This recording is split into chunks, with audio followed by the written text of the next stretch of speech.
General Hospital spoilers for Monday, April 27th predict a furious Valentine Cassadine. Take, for instance, the escalating fury of Valentine.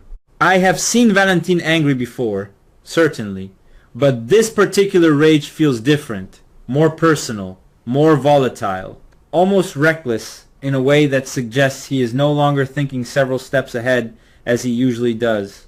The revelation that Anna Devane was held captive in that castle by Sidwell and Cullum appears to have struck a nerve so deep that it threatens to unravel his carefully constructed control. I cannot help but ask myself, is this truly about justice? Or has Valentine crossed into something darker, something far more dangerous? When a man of his intelligence begins to act on impulse, the consequences are rarely contained. And yet, what fascinates me most is not merely his anger, but the reasoning he presents. His insistence that Cullum is an impostor posing as Caesar Faison is supported by details that feel almost obsessive in their precision, the book, the cigar, the mannerisms, even the theatricality of the disguise. For a long-time viewer like myself, this raises an intriguing question. Have we, as an audience, been too willing to accept the resurrection of familiar villains without questioning the mechanics behind it? Valentine's deductions suggest that perhaps the show is inviting us to reconsider the very nature of identity within its world. Is Faison truly gone? Or has the idea of him become so powerful that others can step into his shadow and manipulate those who still fear him? This brings me to Jocelyn Jacks and Carly Spencer, who attempt to restrain Valentine from acting on his violent impulses. Their intervention feels grounded, almost maternal in its caution, and yet I wonder if it will be enough. There is a certain inevitability to Valentine's trajectory right now, as though he is being pulled toward confrontation, regardless of reason. And in that sense, Carly and Jocelyn represent not just voices of logic, but perhaps the last fragile barrier between calculated revenge and irreversible tragedy. The subplot involving Nathan West adds yet another layer of complexity. The suggestion that Nathan may have deeper ties to Cullum and Sidwell is deeply unsettling.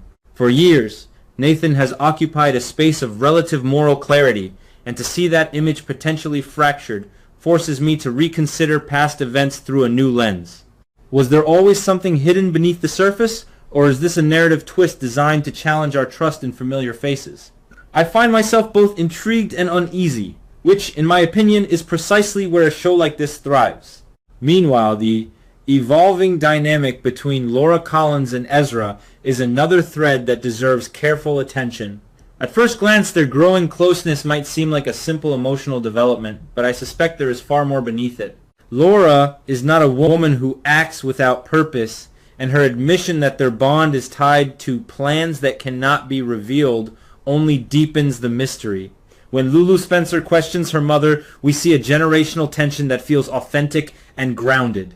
Lulu's concern about Kevin Collins potentially returning adds a layer of emotional conflict that is both poignant and unsettling. I cannot help but wonder whether Laura is walking a line that may ultimately cost her more than she anticipates. Then there is the rather unexpected yet strangely delightful arrival of Michael James Scott, who is set to bring his portrayal of Aladdin to Port Charles. On the surface, this appears to be a moment of levity, a cultural event that draws the town together. But if my years of watching have taught me anything, it is that no arrival in Port Charles is ever without consequence. The idea that danger might follow even a theatrical performance is both ironic and entirely fitting. It raises the question, is the town itself a magnet for chaos, or do its residents simply carry that chaos with them wherever they go? Of course, the storyline that has captured my attention most intensely is Anna's determination to escape the psychiatric facility.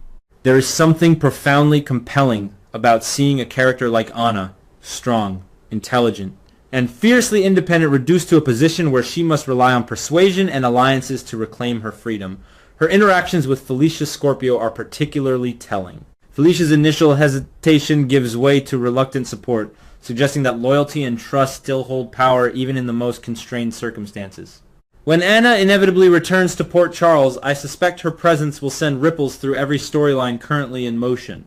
And perhaps most intriguingly, her restored health removes any excuse for those who might underestimate her. If anything, her ordeal may have sharpened her resolve. And what of Britt Westbourne? Her reaction to the so-called fake Nathan is both emotional and calculated. The possibility that she might strike him speaks to the intensity of her feelings, but her decision to protect Rocco's secret reveals a deeper, more complex motivation. Britt has always walked a fine line between self-interest and genuine care, and here we see both sides of her nature in full display.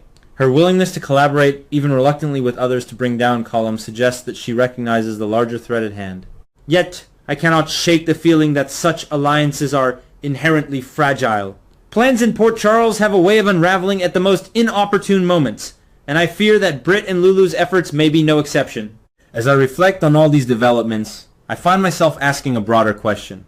What is the true theme emerging from these intertwined storylines? Is it vengeance, deception, redemption, or perhaps the enduring struggle between truth and illusion? The notion of imposters, whether in the form of Cullum posing as Phazon or hidden loyalties surfacing in unexpected places, seems to suggest that identity itself is under scrutiny. Who are these characters truly when stripped of their facades? And more importantly, do they even know the answer themselves? For someone like me, who has followed these characters for so long, there is a certain bittersweet quality to these revelations.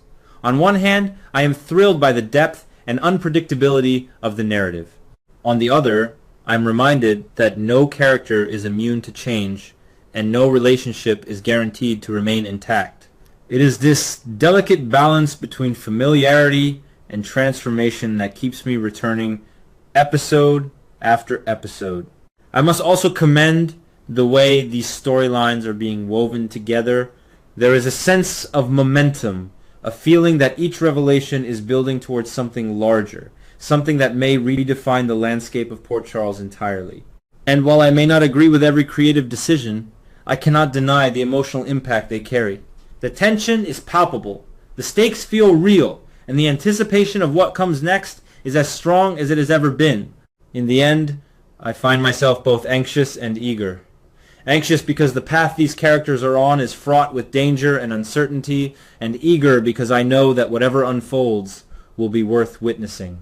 After all these years, General Hospital continues to remind me why I fell in love with it in the first place, not because it offers easy answers, but because it dares to ask difficult questions and invites us, as viewers, to search for those answers alongside the characters we have come to know so well.